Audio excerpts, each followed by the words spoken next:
Dans le livre du prophète Saë, au chapitre 65, il est dit que si sur une vigne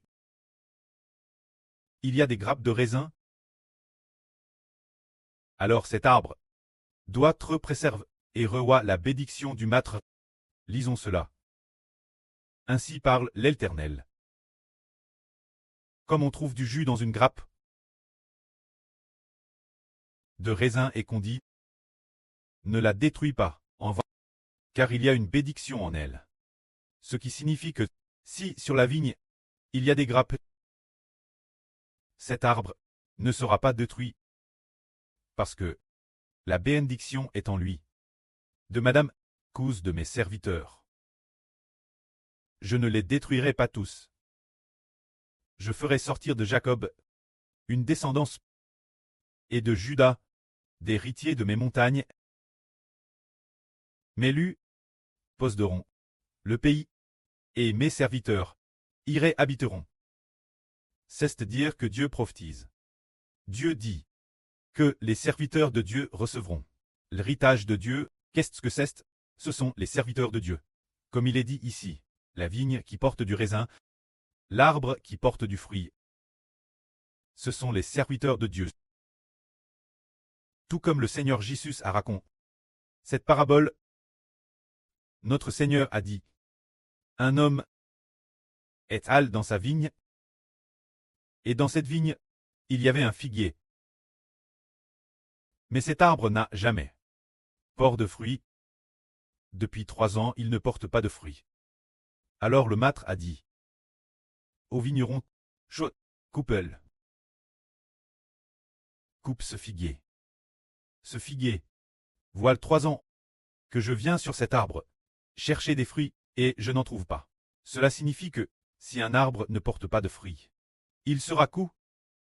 De la même manière, sommes des membres du Seigneur Jésus-Christ.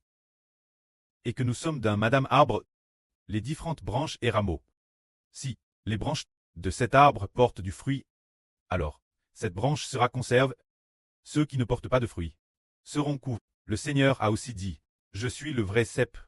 Vous t'es les sarments. Tout sarment qui porte du fruit, mon prêt le monde. Afin qu'il porte encore plus de fruits.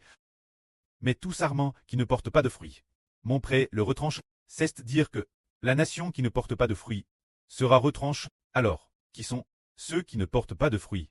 Ceux qui n'acceptent pas le Seigneur Jésus-Christ ne porte pas de fruits.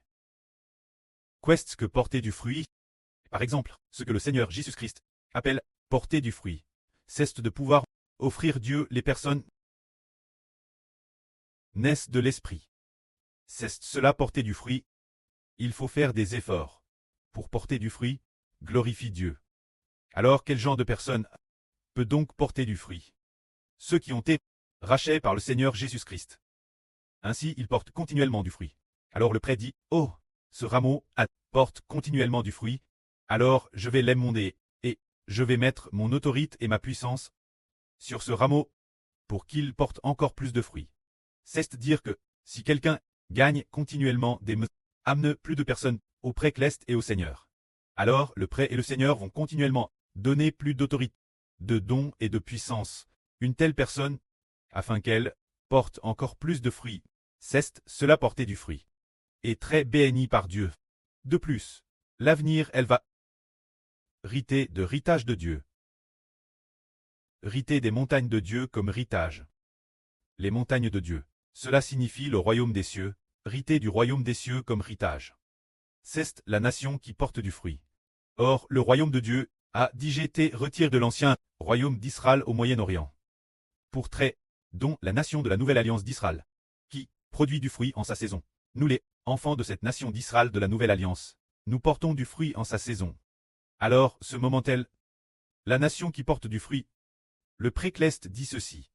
La nation qui porte du fruit aura certainement de quoi manger, aura certainement de quoi boire. Mais, ceux qui ne portent pas de fruits, qui ne peuvent pas offrir des personnes Dieu, et qui, l'origine, n'appartenaient pas au peuple de Dieu, n'auront ni manger ni boire. Lisons cela. Avoir mangé. Manger quoi? Boire quoi? Eusbert va le lire pour les frères et sœurs. Ainsi parle le Seigneur souverain l'Éternel. Voici, mes serviteurs mangeront. Mais vous vous aurez faim. Voici. Mes serviteurs boiront, mais vous aurez soif. Voici. Mes serviteurs se réjouiront, mais vous serez confus. Voici. Mes serviteurs chanteront de joie, cause de la joie de leur cœur. Mais vous crierez, cause de la douleur de votre cœur. Et vous grimerez cause d'un esprit bris. C'est dire que le prêtre dit, mes serviteurs mangeront, mes serviteurs boiront. Mais vous aurez faim, vous aurez soif. Qu'est-ce que cela signifie? C'est que les serviteurs de Dieu, ceux qui croient au Seigneur Jésus-Christ, reçoivent l'esprit du prêtre et du Seigneur comme nourriture, comme eau de vie et comme pain, pour que l'esprit du prêtre et du Seigneur nous nourrisse continuellement, afin que notre nouvelle vie puisse grandir et vivre éternellement. L'esprit du prêtre et l'esprit du Seigneur nous nourrissent continuellement, afin que notre vie intérieure subsiste éternellement. Mais les serviteurs de Satan, quant aux descendants de Satan, ils ne recevront pourtant pas l'Esprit de Dieu et l'Esprit du Seigneur, et ils auront faim. Frère Eschbert a raconté un beau témoignage. Ce témoignage est merveilleux. C'est se dire que un certain jour de ce mois, pendant sa pause de midi, frère Eschbert a rêvé dans son sommeil que frère Eschbert est sur Jaourouan. T'es dans un bâtiment, en train d'y faire le ministre de l'Évangile, peut-être qu'il t'est en train de faire le saint ministre de Dieu ou quelque chose de semblable. C'est alors que, soudain, un appel est arrivé. Lorsqu'un appel est arrivé, de manière inattendue, mis en relation avec le frère Eschbert, tablette de frère Eschbert. Dès que la tablette s'est connecte, il a constaté que c'était un appel vidéo. En regardant, qu'est-ce qui se passait? Il a alors vu que l'autre personne montrait d'abord cette partie de son haut du corps. Se dire la poitrine. La poitrine et cette partie du corps. Ses vêtements étaient d'un blanc pur. Ses vêtements étaient très blancs. Ensuite, il a remarqué qu'elle avait des cheveux, de longs cheveux. Tiens, il a rallié que c'était une femme. Frère Eschbert a pensé que c'était peut-être un médecin, car les vêtements étaient extrêmement blancs. Ensuite, il a remarqué que son pôle droite et son pôle gauche avaient toutes deux cet insigne de police. Eschbert a dit, c'est la police. Parce que, frère Eschbert s'est souvenu qu'il y a 2 ou 3 mois, il avait été harté par la police. Alors, il a immédiatement pris la tablette qui l'origine faisait ainsi face au visage de Eschbert. Eschbert a immédiatement tourné la tablette vers le plafond, pour qu'elle ne puisse pas voir. Ainsi, c'était la police. Mais ce qui est étrange, c'est qu'il n'avait jamais vu de policier porter des vêtements si blancs. Et en plus, avoir des insignes de police sur l'épaule gauche et droite. Alors comme frère Eschbert était aussi un peu inquiet, et avait un peu peur. Ensuite, il a raconté qu'il a découvert que cette femme, une dame, cette dame avait environ 50 ans. Une dame terrestre digne, environ 50 ans, donnant l'impression, par son apparence, d'être une dame terrestre honte. Elle a alors part pour dire qu'il fallait prendre l'une des femmes parmi vous, et ne pas la laisser avec vous, ce qui signifiait ne pas rester ensemble. Mais, ce moment-là, la voix était un peu grésillante. Et puis, il ne comprenait pas tout fait. Mais, dans son esprit, il savait ce que cela signifiait. Alors Eschbert y réfléchissait. Plus tard, il s'est réveillé du RVE. Et s'est dit tiens, le policier dans le RVE était une femme. C'était une policière. Qu'est-ce que ce policier? L'esprit du preux. Pour faire comprendre au frère Eschbert, et cette policière, c'est un ange, elle n'est pas une vraie policière de ce monde. Alors, pourquoi porte-t-elle des vêtements tout blancs, extrêmement blancs, sans aucune imperfection? Cela signifie que, qu'elle est par Dieu. Appelle sainte. Une nation sainte. C'est dire sainte. Son autorité et sa puissance sont toutes saintes. Alors, son autorité et sa puissance sont saintes. C'est pourquoi elle porte des vêtements blancs. Quand cet ange, puisqu'elle est une femme, alors ce qu'elle veut dire, c'est de faire retourner un homme ou une femme, c'est de faire retourner une femme. Plus tard en priant, on a découvert qu'on ne savait pas qui c'était, puis on a découvert qu'il y avait une femme, et cette femme, elle s'appelle lumière de vie. Bien qu'elle ait toujours été baptise, et est toujours cool la vie. Mais curieusement, elle n'a jamais compris la vie. Jamais compris. Au point que, elle envoyait souvent des messages au frère Eschbert disant, elle disait, qu'elle était dans l'Apocalypse. Cette femme enveloppe du soleil. La lune sous ses pieds. Herpetant sans cesse. Quelle était cette femme, et elle a vu dans une vision qu'elle tenait un bébé. Tenait un bébé, et ce bébé avait le visage du frère Eschbert. Nous comprenons tous, n'est-ce pas? Tous les enfants qui coûtent la vie comprennent tous qu'il est impossible qu'elle soit cette femme. Cette femme n'est pas une seule personne. Elle est une nation. Celle du royaume des cieux. Alors, Eshbert a aussi trouvé cela étrange. Elle continuait d'envoyer toutes sortes de bêtes, toutes sortes de choses. Elle disait souvent très attaque par la bête, toutes sortes de manières. Mais en réalité, nous savons que la bête dans l'Apocalypse représente des pays des gouvernements, comme le Royaume-Uni, les États-Unis ou la Russie. Les gouvernements du monde, c'est cela la bête, mais elle n'a jamais compris. Alors, la police a ainsi le font de cette façon.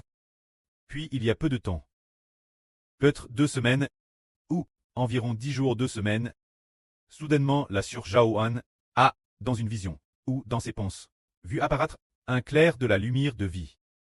Ce moment-elle, elle ne savait pas ce que cela signifiait. Plus tard, nous avons découvert qu'il s'agissait de cette sœur. Alors, pourquoi ne peut-elle pas avec nous coûter la vérité?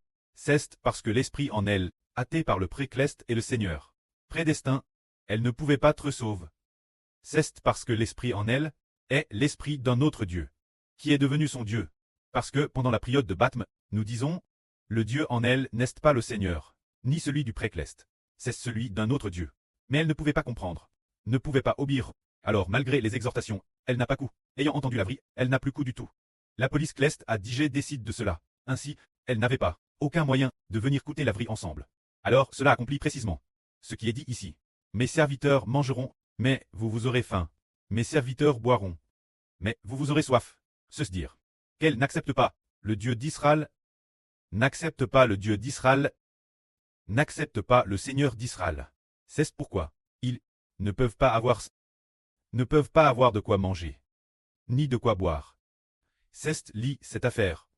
Alors nous comprenons seulement qu'en Ralit, le peuple de Dieu, obtient miséricorde, obtient grâce, le peuple de l'Éternel le précleste. Peu, le peuple de l'Éternel Dieu le précleste. A de quoi manger, a de quoi boire, et nourrit chaque jour de la vraie, et à la guerre du pré et du Seigneur. Que la gloire soit au pré et au Seigneur. Amen.